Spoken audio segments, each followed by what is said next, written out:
Before departing, they invited me to sample some of their favourite, hard-earned island delicacies. Unbelievable, guys. We have dressed crab, honey. Oh, you do not know how honoured you are to have that honey onto your oysters there, which are just marinating at the moment in a lime juice. So where are we going, Sam? We're going foraging. Look at the pigs. Ah, balls. We all tried so many different things, and they just didn't work. We didn't realise how far mankind has come through trial and error. OK, here we go. He's coming shallow. Failure plus failure plus determination equals success. Yes! Yes! Fucking hell! Yes! Hey, look at that, Biggie. Oh, mate! We've caught 28 fish today. Anyone for carbohydrate? Wow! Oh, my God! Driven by all-consuming hunger, they went to extraordinary lengths to discover what the island had to offer. It's a fucking caiman! It's a fucking caiman! Wow. I've never ate an orange before. Fuck off. We'll start now. Try that. Come on, here's your first one. Wow, you've got a massive hit of citrus all the way over here. It's nice, isn't it? So good. Welcome to the world of fruit, Dean. There was, however, one craving they couldn't easily satisfy, despite a tantalising reminder. Dean, what have you found on the beach, mate? We found a sweet wrapper. It's intense for these guys. The lust just to get something sweet in their mouth. And the boys have found some of these, and they had like a tiny little bit of sugar in them. But if you put a bit of boiling water in them... You're good. Oh, it's good! It's good! I don't care if it gives It's worth it. Over 4 weeks, these 13 men had come a long way since their first unappetising meal of snails. Oh, Mr. Fletcher, an artist, Toasted some coconut there as well. Toasted coconut here, mate. Before departing, they invited me to sample some of their favourite, hard-earned island delicacies. Unbelievable, We guys. have dressed crab, honey. Oh, you do not know how honoured you are to have that honey onto your oysters there, which are just marinating at the moment in a lime jus. We have fresh snapper there. We have gazuma berries and almonds in there, toasted coconut, and a fig and lime marinade to go with your fish. Well, guys, I'd like to say grace before eating. Yeah. Lord, thank you for these men, the courage and the fortitude they've shown. Thank you for the hands that prepared this food, and thank you for the sea that's provided it.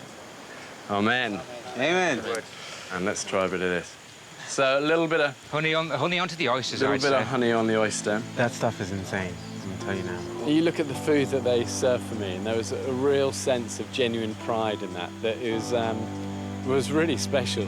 To go from, you know, scavenging around in the first few days to providing something that, you know, I'm not saying it would be served at a Michelin star restaurant, but it was pretty good given the tools that we had. It showed our evolution and how much we'd got our stuff together. Oh, it's incredible. It's off the scale. On that plateau, that was like the culmination of our surviving there. It was a real sense of achievement. A toast to you guys, to an experience I really pray you'll never forget, to an experience that I hope will empower you in your everyday lives, and to friendships that I hope will last all your days as well. Here, here. It's you guys. 4 weeks ago, I abandoned 13 British men on a remote desert island. They would have to fend for themselves in isolation. For me, it was really important that we didn't have a camera crew coming in every day and filming it all, and it kind of just would have felt set up. I wanted this to be totally new, totally original, and never done before. For this reason, the radical decision was made to get the 13 men to film the entire experience for themselves. Come on, everybody. Take a walk with Uncle Saki today.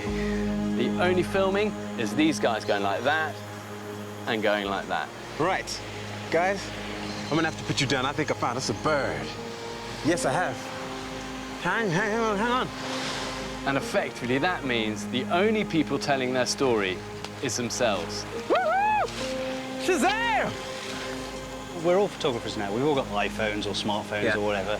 And you can shoot movies on these things, you can take pictures, and we just do it as a natural part of our life. So why not incorporate it into television? Yeah. I'd like to show you around my favourite spot. This is where I come and sit when I feel a little bit shit. I tried to do this trip on a budget.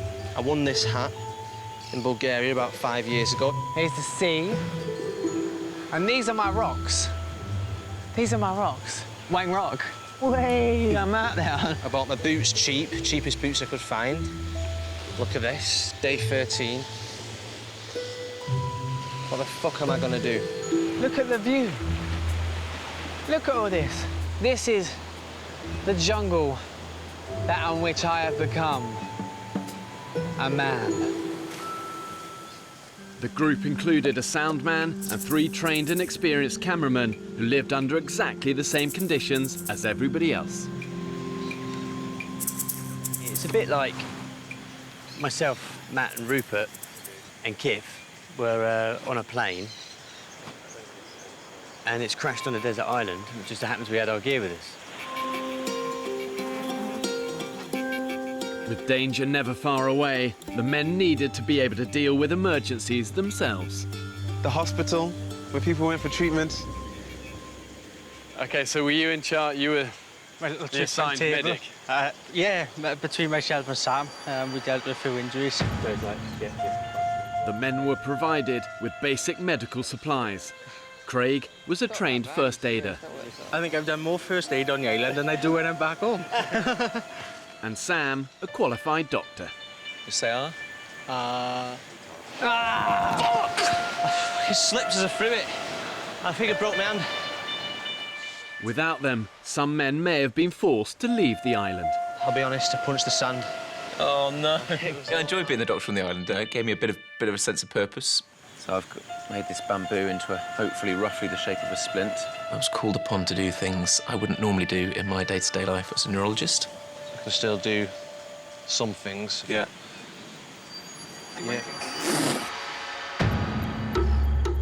But the truth is that ultimately survival is about so much more than just physical preservation. As human beings, we're pretty complex creatures. You know, we need much more than just food and water.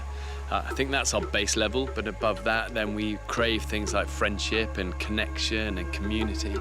The single hardest thing about that 28 days on that island, the lack of contact with your loved ones from the outside world. I'm 6,000 miles away from you, home, and I'm missing you. The men had to get by with just one photo from home.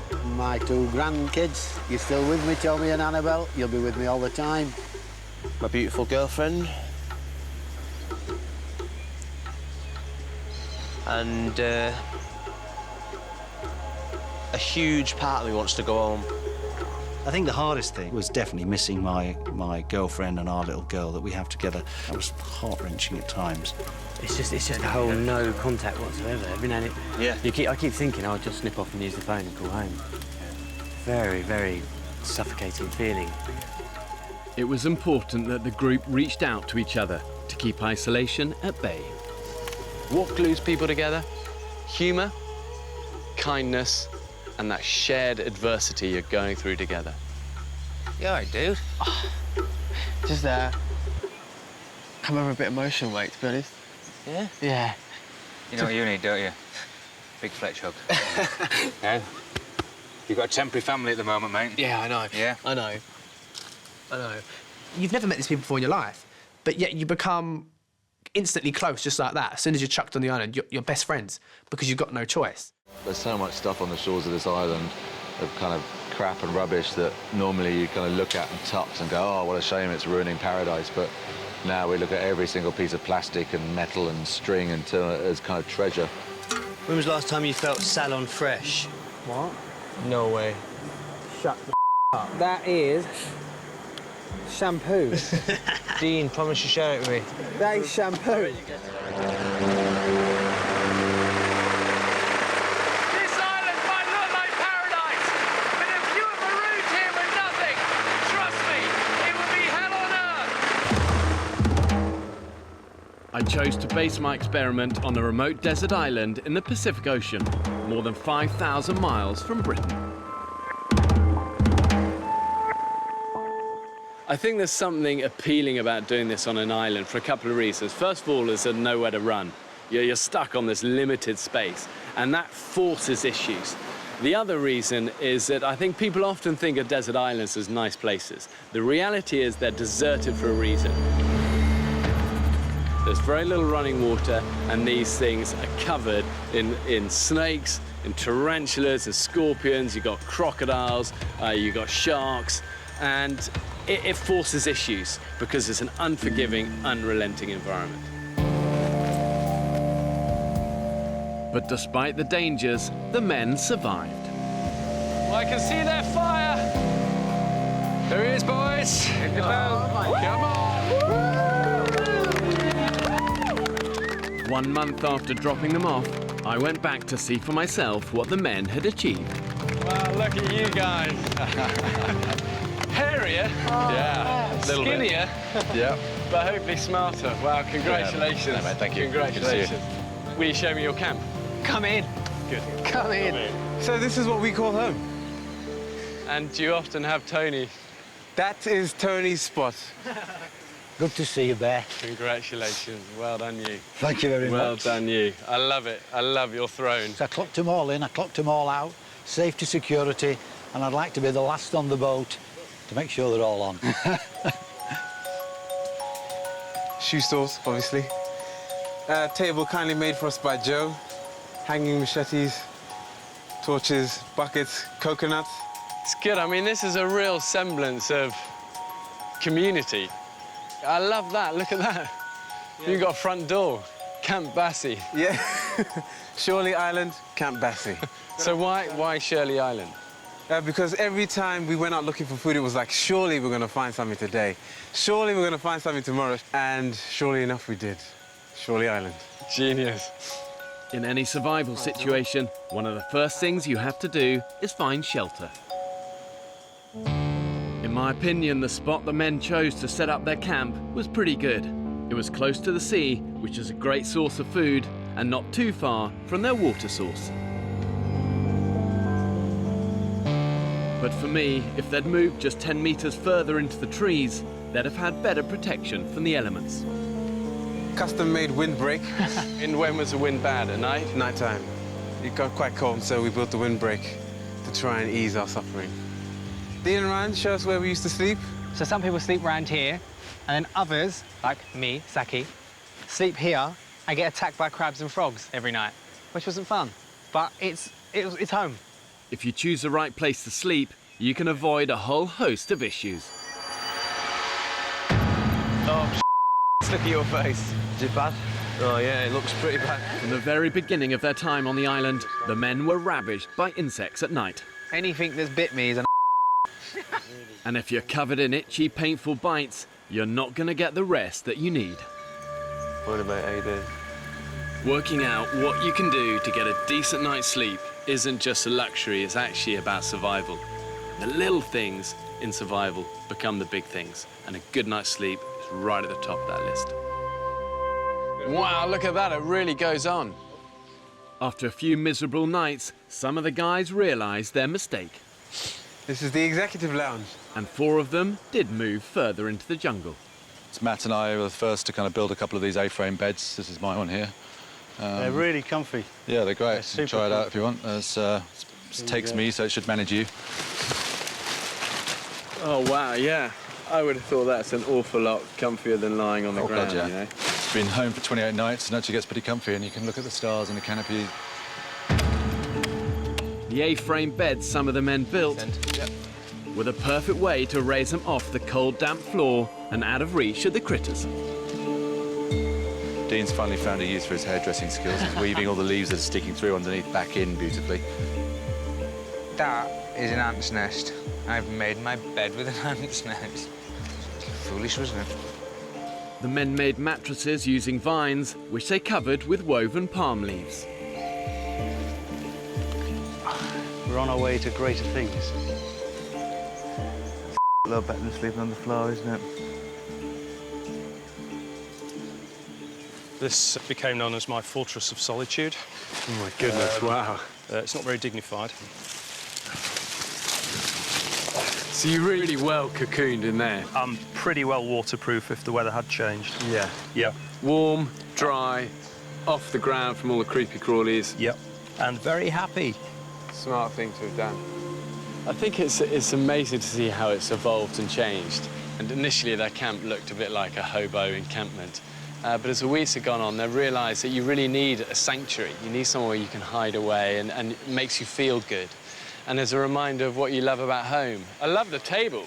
Test it out. Yeah, I love to test it out. It's been used pretty much every So minute. would you eat meals round here? Yep. You'd Yeah, actually we do that? Yep.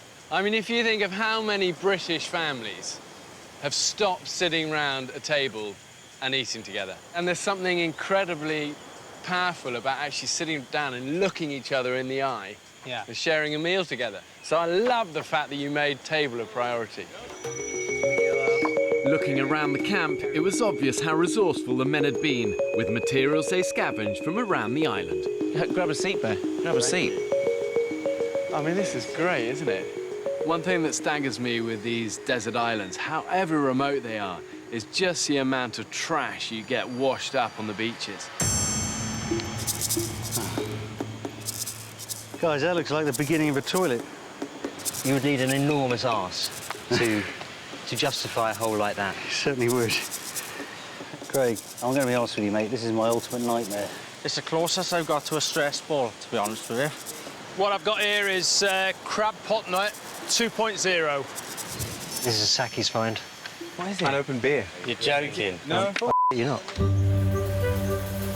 There's so much stuff on the shores of this island of kind of crap and rubbish that normally you kind of look at and touch and go, oh, what a shame, it's ruining paradise. But now we look at every single piece of plastic and metal and string and turn it as kind of treasure. When was the last time you felt salon fresh? What? No way. Shut the up. That is shampoo. Dean, promise you share it with me. That is shampoo. Advance warning. I've just given Tony a plastic truncheon, so look out. Now. To keep the boys on the toes, I've got an enforcer. It's always embarrassing to be a human. The that we are jettisoning into the sea that is being washed up on shore is phenomenal. Tough manages to find a place. Let's have a look at them bad boys. One black one, one blue one. They're not the same colour, but they're the same make. They're the same make. What more can you ask for on You can't ask for a anything else. deserted island? Mate, they're not as good as mine. Look at them. They don't fit well, but it, it's going to be doing me well on a Sunday night. I think just a mile the pair of high heel shoes made for you to get lucky. I don't think so. After last night, Fletch. No, that's... How? No, that's impossible. I swear he's lying. By the end, gender didn't really come into it. The girls hunted just as much, didn't they? It's Yeah. not like saying that the boys wanted the glory moments. I think the girls did as well. Tilly's determination eventually paid off. The spot we go to now is where Tilly found the turkey. It was just here. Zoe was like, fuck, and I was like, I didn't really know how to break his neck or anything, so I had to chop his head off. Oh, yeah. But I was like, it's moving so much, help me! It's great, I she was like- turned feral, I love it. I was like, I just didn't even... It would have been a huge mistake to think that the men should do the building and the hunting and the women just sit in camp and tend the fire. Men and women are interchangeable in almost every arena. Having a poo in the rocks. They certainly shared the same dilemmas when it came to their daily ablutions. I've got the worst diarrhea ever. Ever. Talking of toilet, how did you figure that out? Just went, didn't you? You had to get over it. Go, wash in the sea. Sea is Where, a good in the friend. sea? Yeah. In the sea, yeah. Sometimes you'd be sitting there for like 20 minutes. You dug a little hole and you're waiting for it to go, but you can't go in case anybody goes past you, so you just start standing there You are waiting. so polite. I know, right? Just what are you waiting for the? It's like waiting for the cistern to fill up. Yeah. I mean, there were a few that did it in the sea, and it popped up next to them. They weren't expecting that. There's nothing fresh about sea poo, is there? It's not nice. Sea poo, it's like, the only way I described it is It's like having a poo, but you're in the toilet of the water bowl. Yeah, exactly. You're the wrong way. It's the wrong way around. Yeah, it's like you're too small and you're falling in the lid. Like one time I was having poo and got washed over by a wave and ended up like in the shallows with my poo. It was just like, how has my life come to this? Something that constipation I didn't think would be too bad, but that became a major issue. Some haven't been since we landed.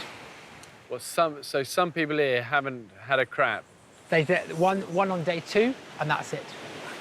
Really? So who's that? That's Chris. Off. Chris only had one poo. No, that's... How? No, that's impossible. I swear he's lying. I've got a bit in the bank, haven't I? And he's been having tummy pains, and I said, that's because it's just piling up and piling up and piling up, my friend. My goodness, so, wow, yeah. Yeah, so there's going to be a storm somewhere. Yeah. He only had one poo. I had a poo after about 3 or 4 days when I went on the island, and then that was it for me. My God, where did all the food go? I just didn't have a poo till I got off the island, but wow, did I flipping know about it. It must have been like a cricket ball. When it came to dealing with constipation, some of the women had a technique not available to the men. I've had a go, yeah, I have. You know, with a bit of assistance, Bear Grylls sort of style-ish. What did you do?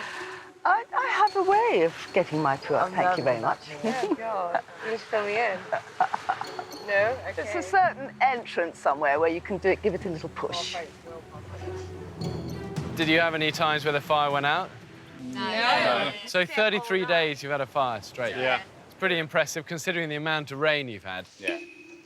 Making fire was one of the men and women's most important survival priorities. But marooned separately, each group had to do it for themselves.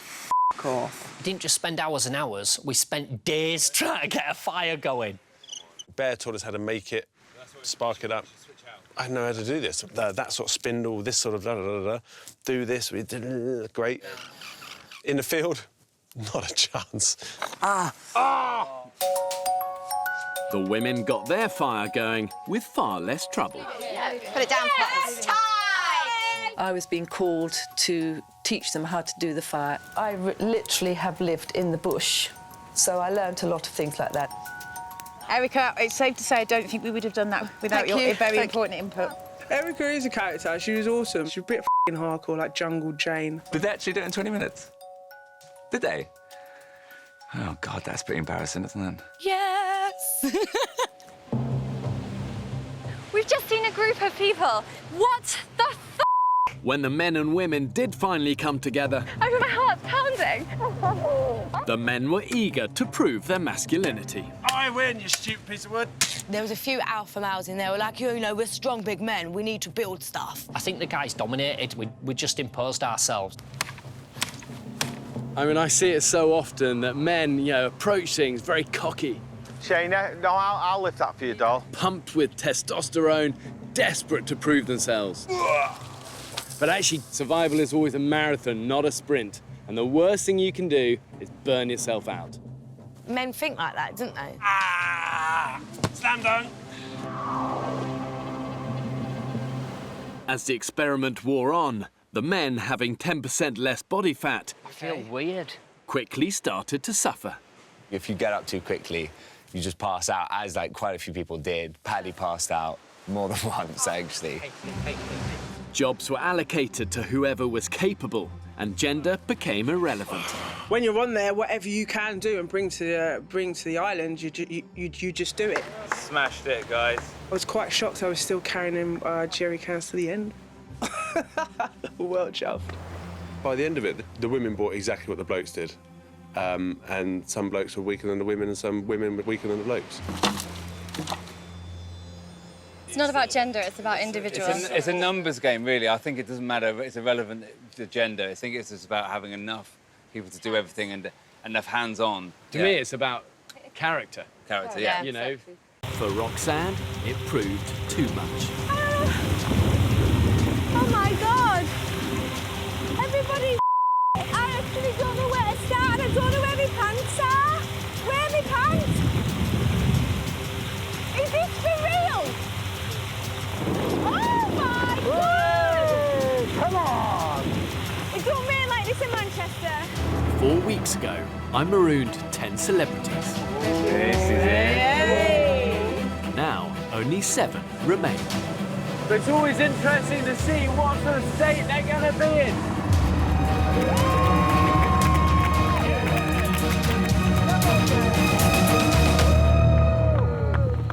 Well done, you guys. Look at you. Amazing. Harder than you thought? Yes. Yeah, much harder. It's really hard to describe it, you know, until you're in it and you're covered in sandfly bites and you're tired, you're dehydrated, hungry and hurt. People don't know. So, well done. Well done. Thanks, man. Come on then, let's come and show me your camp. It's paradise in there. You won't believe what we've done with the place. So, Pete, you picked this area to make camp?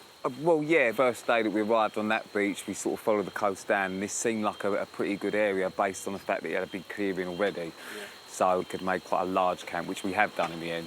And then when we found the water source literally 100 yards away, it seemed like the perfect place for us to stay. Guys, we ready? As soon as they set foot on dry land, Pete quickly established himself as the group's leader. We stick to the shoreline. Whoever's at the back, Ojo, just every now and then shout out so we're all in line, yeah? All good.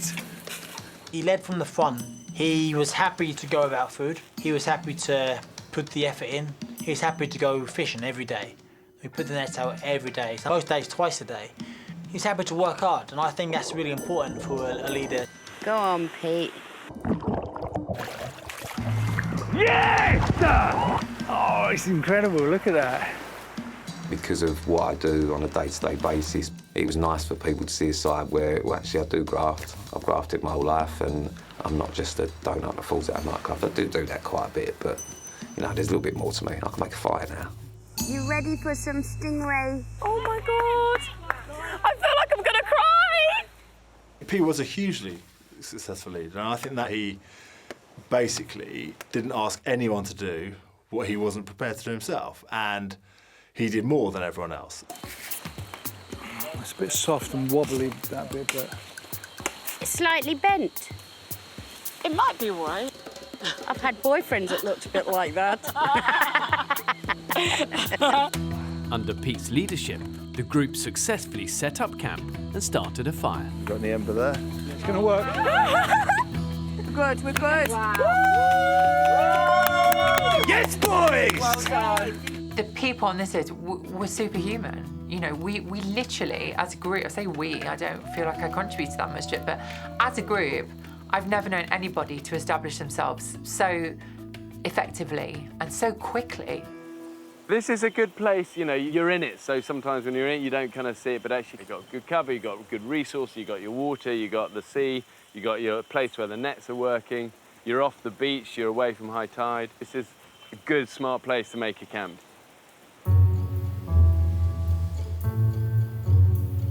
Look what I found! A pan. Oh, my God! Well done, Paris. Well done. That is such a great find. Well done. The celebrities used anything they could find to make camp life a little more comfortable. That is going to be blinding. Perfect pillow out of that. I'll make it like an orthopedic pillow. Some more over there. I'm going to go get one. We would not have been able to survive there without plastic, without the bottles that drifted up on the beach. Flip-flops, big plastic barrels, we wouldn't have been able to do it. I've been shopping on the beach and I've got a comb, well, I've got 2 combs, that one's in better nick. 2 toothbrushes, I mean, I don't know who belong to, but, I mean, beggars can't be choosers. What's that? Could be onto a winner. This would be good to use for the shelter, wouldn't it? Captain Obvious. I'm so happy. I was looking and I thought, what's that? 2 bananas. I wouldn't even look twice at them if I was in Sainsbury's. That might make a nice conditioner for my hair. I always love to see beauty in nature. I just get very upset now we're destroying it, you know. And that was a sad thing for me on the island, was seeing that plastic, because there is no beauty in that. Well, every corner of the beach is just infiltrated with plastic. I know, it's unbelievable. And then one day it will be clear, and then think you've done it, and suddenly the next day, it's all back again. It's unbelievable. I mean, it is one man's trash, another man's treasure. For you guys, it was useful, but it is shocking, isn't it? Yeah, shocking, yeah. Let's have a look at the shelter.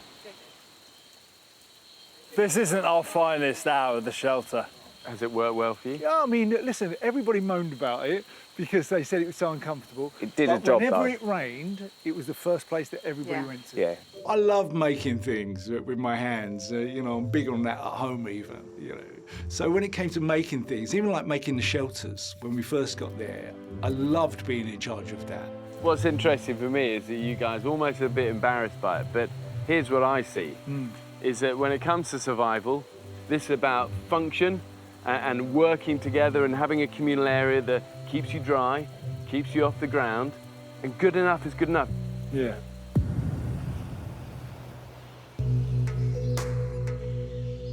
Well, he looks a little bit dead. Poor sausage. But the brutal environment took its toll, especially the extreme weather conditions. Whoa. A bit lightheaded. So hot. A bit lightheaded. But each of these little treks is getting harder and harder. I need to cool down. I need to go and wet my clothes in the sea or something because I'm just sweating. It's like trying to run a marathon in treacle. The heat and then the rain, you know, the two extremes, and not being able to escape from it. How you doing, fish man? It's hot. Too hot now. You're dressed in the right colour for heat, though. Dark trousers, dark T-shirt, a boot, dark hair, a beard and a dark hat. You'll be fine. Why are you hot?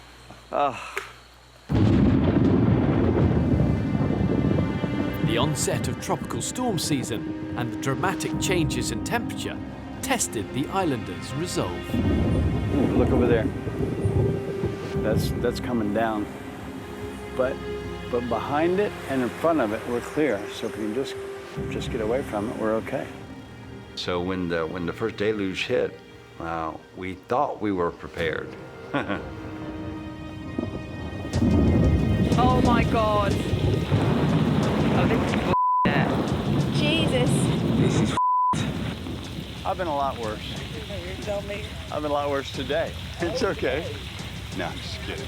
I'm just adapting to my environment with my scuba goggles because that's how much water there is. There's so many mosquitoes everywhere. The tropical storms are horrible. They are unforgiving. They are relentless. We are all freezing and it's not stopping. While some of the group could handle the conditions, I've never been out in rain like this. Whoa, it's coming down now. Woo! French hands. for Roxanne, it proved too much. Oh my God! Everybody, I actually don't know where to start. I don't know where my pants are. Where are my pants? Is this for real? Oh my God! Come on! It don't rain like this in Manchester. Mentally, I broke. There's no hiding from it. Yeah, come here. It's a twig. It's a twig. It's a twig. After the weather conditions turned for me, that was when my state of mind did.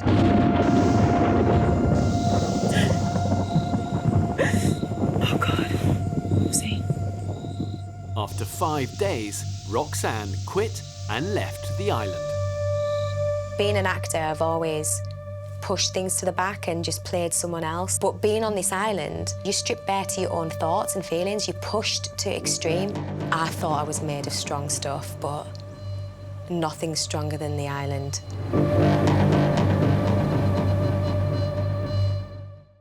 There is no worse form of torturous hell on earth. The only downside of being an island medic is that if something happens to you, you've got to treat yourself. In that situation, you are so tired, accidents happen. I've got to stitch it. Really? Oh, it's f***ing deep. He's going to stitch himself back together, and I'm going to be here with a hand for him to squeeze. You have to improvise and just make do. Is he like Rambo, just stitching himself up in the field? Yeah, but I've got local anaesthetic and... Yeah, Rambo didn't. And a sterile pack. That's nice. Oh, perfect. I would say you've done cross-stitch before, my friend. Yeah. Excellent. Job's a good one. Well done. One of the biggest sources of irritation came from the smallest of culprits. On the island, basically everything is out to get you. The worst, top of the list, is the sandflies, like absolute bastards. I can't stop itching everywhere I go. They're just all over me. They're ruining my f***ing life. They're everywhere. You just see them and you're like, you little stop taunting me. Oh my God. There is no worse form of torturous hell on earth than being eaten alive by bastard sandflies. Oh, Jesus. F*** you. For some people, multiple bites from sandflies had a particularly nasty effect. Oh, God. These ones all over here have now turned into one massive blister. Dan's like, it was like a thriller video. Fingers have swollen and I can't get my ring off. Completely stuck. The islanders found a creative solution to keep them at bay. So yeah, this is the classic island sleeping look. First thing you're gonna need, socks on your hands. Second thing, you're gonna need a piece of underwear. My sports bra that I brought with me is now on my face. Is there a trick to dealing with them that we just didn't work out? It's just a reality of it. You're going to get hammered and you need to man up and woman up, and it's just embrace it. Can't win, can you? Just suck it up. Good for you guys. And you can't describe to a viewer what it's like just day after day getting devoured by sandflies.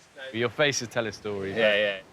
Considering just how unrelenting and punishing this environment is, the final secret of survival, and the greatest, was just the sheer ability to keep going and endure. It was way tougher than I ever expected. Way, way tougher. As I sat on the island, I thought to myself, what the bloody hell are you doing here? I longed to see my wife and children. So how did the islanders who made it to the end manage to tough it out? Maybe 3 or 4 times where I thought, do you know what, just jack it, but in the back of my mind I just thought, you cannot do that. It's the chance of a lifetime, and I'd let everyone else down back home. I was really surprised at how well everyone kept it together. I'd found the one way to get through things was I used to just take myself, if I could get there, down towards the beach, sit on a piece of wood and just look out to sea and just deep breaths. A lot of us were kind of like climbing the walls. You realise how the human brain needs stimulation. Do you know what I think we should do? A rain dance. Yeah! Right. Please stay positive. Yeah. Take those moves that you have normally at home, times them by 1,000,000 because of the environment you're in. You're going to start having a few mood swings and up and down, and I tried to be proper chipper all the time and keep people's spirits up. I want to cry for some reason, I don't know why. I know it's hard dealing with Southerners. Look at them. I know they talk funny. I know they're really weak, like weak bones, muscles, everything. You're just going to have to grin and bear it. You might even like one of them. On Christmas Day, when it's like 4 o'clock in the afternoon and everyone's a little bit drunk and a little bit tired, and then someone really forces some games down your neck. I was that one. Go on, girls! Just to try and just break the boredom a little bit. I did role play in my head, having little chats to my wife just about inane stuff, you know, everyday sort of stuff that I wasn't getting. And for 5 minutes, I'll put myself in my kitchen or a nice little place that I'm used to, and then go, OK, that was a nice conversation. Anyway, I'm going to crack on with the day now. And that was a little slice of normality. And a little slice of normality goes a long way when you're 5,000 miles away. They were about to return to civilization. There's no doubt, and I've seen this year after year, and we're now in the 3rd year, the island really dramatically changes people. It gives them an appreciation of the important stuff in life. You guys have been stripped right back to the raw bones, and it's inspiring to see, and you guys don't see it yet because you're in it. But I come in now, and you're different. It just really makes you appreciate how great we have it in the UK and how lucky we are. It makes me appreciate my family more than trinkets, money, anything. Family. And it just clears the mind of all the other shit that you don't necessarily need in the Western world. And you realise, actually, it's relationships and people that make your life amazing, and that's the great thing about it. Imagine if you could do this island in a tablet and you give it someone. How many relationships would it save, and how many families would it save? Your challenge is to really hold on to these things, because as you're right, if you could take it in a tablet, you change the world, but not everyone can do this, you know? Do you actually ever wipe your bum with leaves? I love wiping my bum with leaves. Personally, if it was me, I'd get up in the morning, raise my arms aloft, wander into the sea, do my business, wipe my backside, salute as it floats out into the Grand Pacific. You know, clean, done, hygienic. You wash your hands and you haven't got crap all over the island. So a bear doesn't in the woods then? I went back to see for myself how they managed to survive. Welcome to Camp sir. Wow, do you mind if I have some of this? On a tropical desert island like this, dehydration is your biggest enemy. God, that's good. Without fluids, you're not going to last for more than 3 days. That's what we've been drinking. Good, healthy stuff. Filtered, boiled, ready to drink. I mean, truly horrible, isn't it? It tastes like you've all been washing your socks in it. If the filter actually does, it is actually my socks. Thanks. So you are drinking my sweat particles. Well, enjoy that. The only water source the men could find after a desperate search of the island was a stagnant pool. I never realised that I'd have to drink puddle water. When it came to collecting and transporting it, the debris from the beach came into its own. Calling it water is now a bit of a stretch of the imagination, to be honest. Sorry. One of the problems of drinking from stagnant water is that the animals also drink from it. They do more than that, though. They also in it, and it's that will make people sick. To make the water safe, the men improvised an ingenious filter system using materials they scavenged and repurposed. Stuff with, like Fletch said, his socks, charcoal, a grid to stop anything getting through, although towards the end we did have a very protein-filled water supply. Insects and bugs and larvae and all of that. Yeah. This was smart survival. Filtering the water before boiling removes any big particles that could contain life-threatening bugs. Looks like tastes a lot worse. Having established a water supply, the men's next priority was food. Is this where you keep your nets? Yeah, these are them here, so they're floating there. We're at low tide, so it should be pretty quick. Finding these nets, repairing them and getting them into the sea was a lifeline for the men. When it comes to desert island survival, I always say to people, fish first. The sea as a larder is well stocked. All of the seas around here are literally teeming with life. There's something like 500 different edible species of fish, but it's also booby-trapped. Every time the men swam out to check their nets, they had to run the gauntlet with jellyfish, venomous stingrays, and a whole host of other nasties. The waters were infested with sharks. We were seeing these great big fish, you know, with half of them eaten by the sharks, and we just didn't think anything of it. We just went out and swam with them. You never know what you're going to get. Look at that. Yeah, good luck getting that one out. Even on my brief visit to the island, the men hauled in a potentially lethal catch. Stonefish are actually one of the most deadly fish in the sea. Well camouflaged, easy to stand on if you're not aware. Even if it doesn't kill you, people have been known to literally beg to have their feet amputated. The pain has been so intense.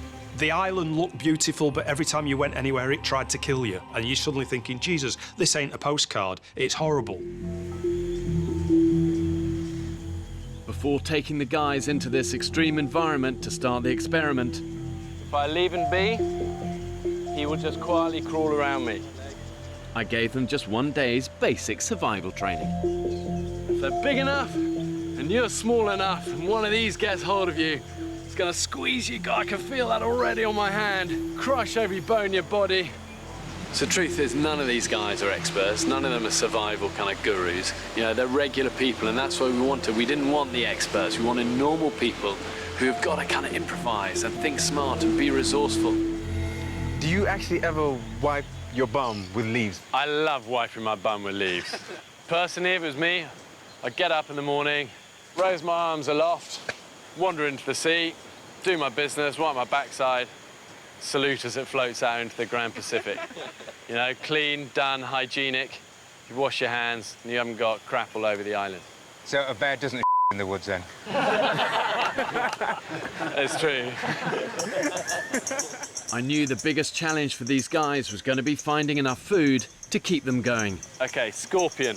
You'll find these under wood piles. You're out collecting firewood, lift one up, and bam. And it's not always obvious where those calories are going to come from. He'll strike you with his tail. See him doing it there? And he comes round, he bites you. Be a man, pin him down, take his stinger off. Good thing about these, though, they're good protein and you can eat them.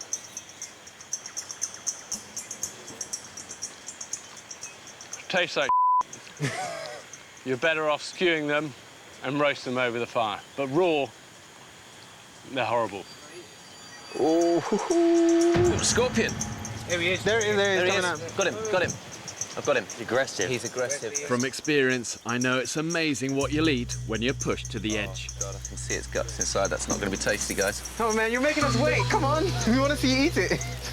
I hear that in the future, when things get a bit more dystopian, we're going to have to eat insects rather than mammals. So I'm looking forward to it. Yes! That's man food! Man food, yeah! Oh, mate! How does that taste? Oh, it's food! One of the key skills in the wild is knowing what you can eat and what you can't eat. And if there's doubt, don't take the risk. You'll only get it wrong once. More dangerous than any snake, scorpion or crocodile is this fella. Innocent looking little apple, actually called the death apple. And this is enough to kill not one man, but 20. And when you're surviving on an island, you're hungry, you see what you think is edible fruit, so tempting to pick it up, eat it. End game. Death apple, bloody death apple. That thing, I was paranoid about death apple. Is that a death apple? Yeah. Yeah. Let's evacuate camp. Where's that come from? It's been washing up. Yeah. Washed up? Not here. It might be down there or up there. When you're walking on the beach, they wash up from elsewhere. If you step on that death apple, you're getting scabbed, you could die. And trust me, that death apple looked lovely. So we could have ate that and we would have died.